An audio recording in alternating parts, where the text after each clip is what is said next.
Испытано на себе. Борьба с огнем, конечно, занимает очень много физических сил. И немаловажным фактором является питание. Хорошее, вкусное питание. Вот сейчас мы стали свидетелями того, что по лагерям, вот, например, в этом лагере находится более 30 человек, сейчас они все находятся на пожаре. Разводится горячее питание, то есть первое, второе, готовится это в столовой Магарас, а также мучные изделия готовят повара детского сада. Вот. И, конечно, непосредственно в самих лагерях базовых у добровольцев, у огнеборцев находится определенное количество запаса еды, например, тушенка, питьевая вода и так далее. Ну а вот ежедневно горячее питание подвозится в лагеря.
Если вы смотрели вчерашний выпуск, то он был посвящен встречному огню.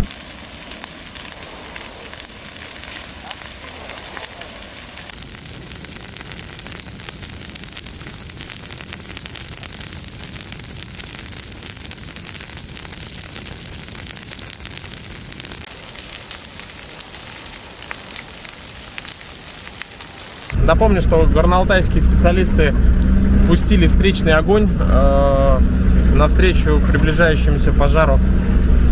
И сейчас мы направляемся именно в тот сектор, в то место, на ту просеку, чтобы посмотреть результат, насколько эффективно получилось остановить пожар и сделать прожиг. Кстати, хотелось бы еще отметить одну из основных трудностей в тушении пожаров именно здесь, в Горном Улусе.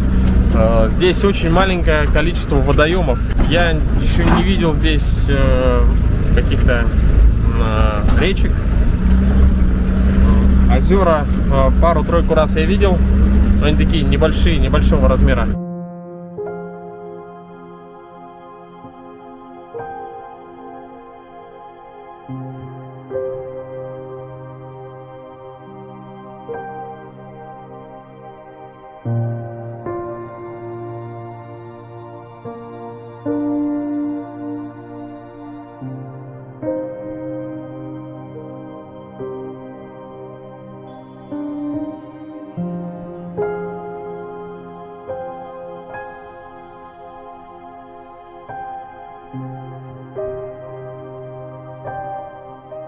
Друзья, мы сейчас находимся в том месте, где вчера запустили встречный огонь в ту сторону. То есть по кромке вот этой просеки, получается, в левую сторону от меня был сделан поджог. С той стороны шел пожар. И, соответственно, сейчас мы видим, что на эту сторону огонь не перебрался. То есть это такой один из очень эффективных способов для остановки лесного пожара, для того, чтобы он не распространялся далее. Ну и, конечно, еще раз хотелось бы повторить, что данная операция производится только высококвалифицированными специалистами. И, как видите, результат налицо. Лес, который находится по эту сторону просеки, остался сбереженным от пожара.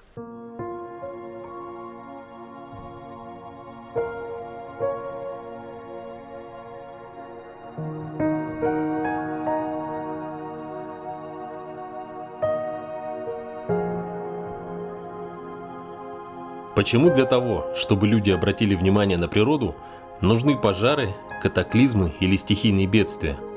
Воздух, которым мы дышим, вода, которую мы пьем, лес, в котором собираем ягоды и грибы или отдыхаем с близкими, реки, озера, моря, океаны – все это окружает нас не только здесь и сейчас. Все это должно также радовать наших детей и будущие поколения. Во время съемок с дрона мы заметили на озере утку. Она, притворяясь раненой, будто из последних сил пыталась уплыть, делая зигзаги по воде, защищая своих утят и уводя опасность за собой. Она на уровне инстинктов защищает свое потомство. В наших с вами силах не подпускать опасность к себе и своим детям. Достаточно просто начать с банального пакета мусора, который возьмем с собой после пикника, или с костра, который затушим после поездки в лес. Есть очень простая фраза, лучше которой ничего не скажешь. Берегите природу.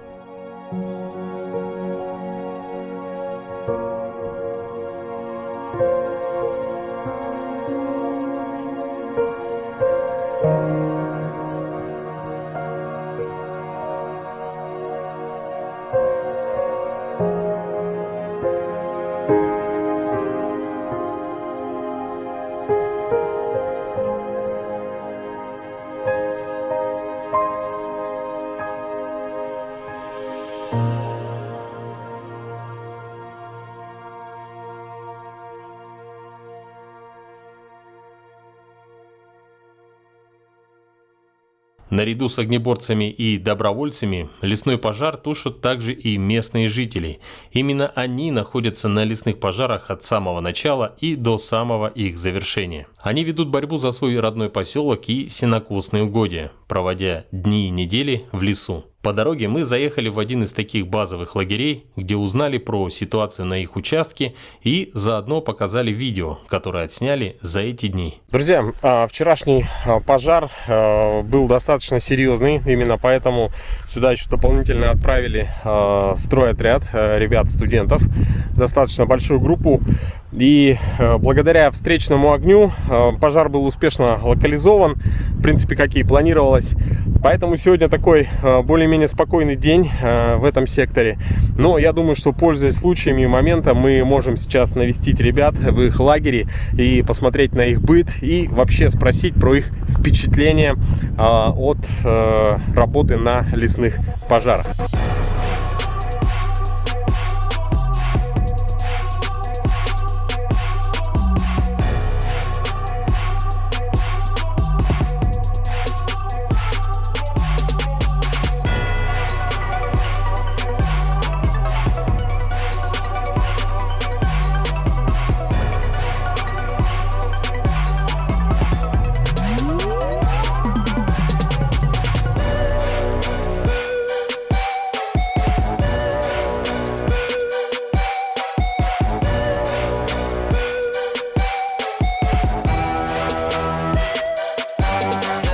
Вчера мы сюда приехали где-то в 10:30 утра, и нам провели инструктаж, выдали немного провизии, некоторую экипировку, которую мы не получили именно у себя, и отправили вот сюда, в Горный Улус. То есть нужно было патрулировать часть, полтора километра в ту сторону, для того, чтобы обнаруживать, есть ли огонь вблизи или нет.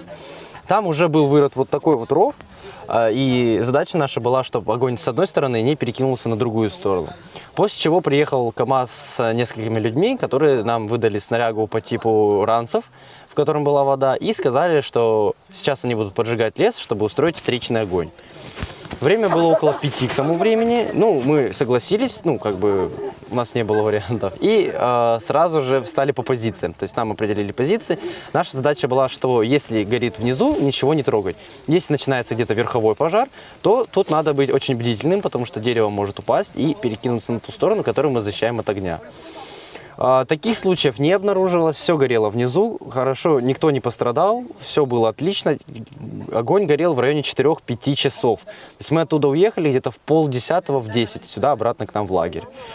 Сегодня же мы поехали туда и просто распиливали лишние деревья, которые были вблизи именно рва, ну так его назовем, ров, и тушили остатки огня. То есть маленькие угольки, маленькие кусты, которые вот-вот должны были загореться, и все. Вместе с ребятами мы приехали сюда на пожар как добровольцы. В лагере у нас все хорошо, мы нормально разместились. Спим в палатках, у нас есть спальные мешки, организовали дежурство по кухне. В свободное время общаемся, играем в карты, поем песни. С питанием проблем нет, еды много. Сегодня администрация отправила нам продукты, тушенку, рис, хлеб, овощи, оладьи. Две организации, которые я возглавляю, в этот понедельник примкнули к общей республиканской идее общественников объединиться в добровольческий штаб по борьбе с лесными пожарами. Он создан при поддержке ОНО «Центр добровольцев Республики Саха-Якутия» по той же матрице, что в прошлом году мы в общественнике отрабатывали в рамках борьбы с COVID-19. В целях работы этого штаба это консолидация усилий общественности в целом, как молодежных общественных объединений, так и предпринимателей, блогеров, для того, чтобы помогать профессионалам, специалистам бороться с пожарами на территории Республики Саха-Якутия. Ну а наши ребята, когда услышали о том, что вот такой штаб развернулся, сами на меня вышли, попросили организовать им продовольствие, логистику, средства индивидуальной защиты, а они выступили в качестве волонтеров. Вот здесь со вчерашнего дня уже успели, говорят, потушить пожар, там большой противопал пустить, выкопать траншеи и так далее. Ну, они не сами, а под... Да, под руководством профессионалов, конечно. Они очень отмечают, что когда они ехали первый раз сюда, у них была мысль о том, что их бросят прям вот в огневые точки, там пожары, свечки, там где, но все оказалось намного проще и понятнее. Это простая физическая работа, задача которой это просто облегчать работу профессионалов. Друзья, за моей спиной находится оперативный штаб по тушению пожаров в поселке, около поселка Магарасы. Это администрация населенного пункта. Ну а самое радостное это то, что также за моей спиной видно небо. То есть сейчас был красивый закат, видно облака. И мы только что вышли из оперштаба, где нам сказали, что вокруг поселка Магарасы весь огонь взят под контроль. То есть мы видим, что дыма стало гораздо меньше, его практически нет. И сейчас ведутся работы по окарауливанию. То есть волонтеры, добровольцы, огнеборцы следят за тем, чтобы пожар, если он какой-то есть очаг, то есть чтобы он не разгорался и не переходил за минерализованную полосу. Ну и, конечно, очень радостно, что в сегодняшнем выпуске у нас не было открытого огня. Берегите себя, мы будем следить за ситуацией и до новых встреч.